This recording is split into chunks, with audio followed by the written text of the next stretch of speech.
Enfin, aux États-Unis, en fait, ils font de plus en plus tôt maintenant, et même dès J2, ils font des prothèses de décharge.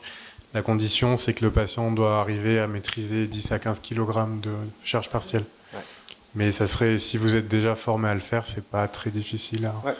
à essayer. Il faut avoir un bon contact avec les chirurgiens. Ouais, c'est clair, c'est sûr que ce sera sous ordre médical, quoi. C'est après le temps qu'on le fait. C'est vrai que souvent ces patients-là, en fait, sont du coup à l'autre hôpital, du coup en soins aigus, et puis après ils changent carrément de site pour venir chez nous, puis c'est sur notre site de réadaptation qu'ils le font, donc c'est vrai qu'il n'y a pas vraiment la discussion pour le faire avant, quoi. Mais c'est vrai que finalement, qu'est-ce qui nous empêche de le faire?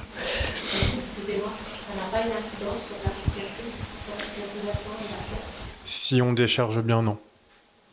Il y a un temps de port assez précis comme ce qui est fait, mais il faut que la cicatrice soit protégée. Mais par contre, on a des bonnes efficacités sur les flessomes résiduels et en fait sur le retour, sur le volume du moignon en faisant ça. Plus on les verticalise tôt, mieux c'est en fait, tout simplement.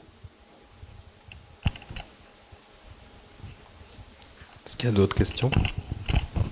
Ça sera plus une remarque. Quand on voit, je suis ergothérapeute à domicile, quand on voit le retour à domicile, il y a pas mal de coaching, typiquement le temps de port.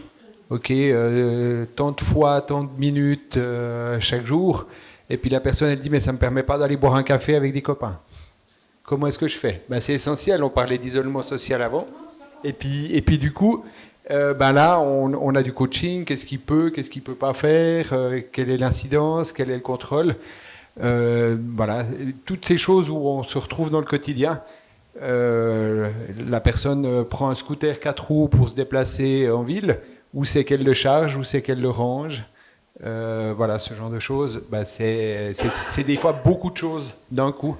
Et ça permet cette transition. D'où l'importance vraiment du suivi à la maison. Donc le chemin parcouru par le patient amputé ne s'arrête pas à la sortie de l'hôpital, ça c'est sûr. Est-ce qu'il y a d'autres questions?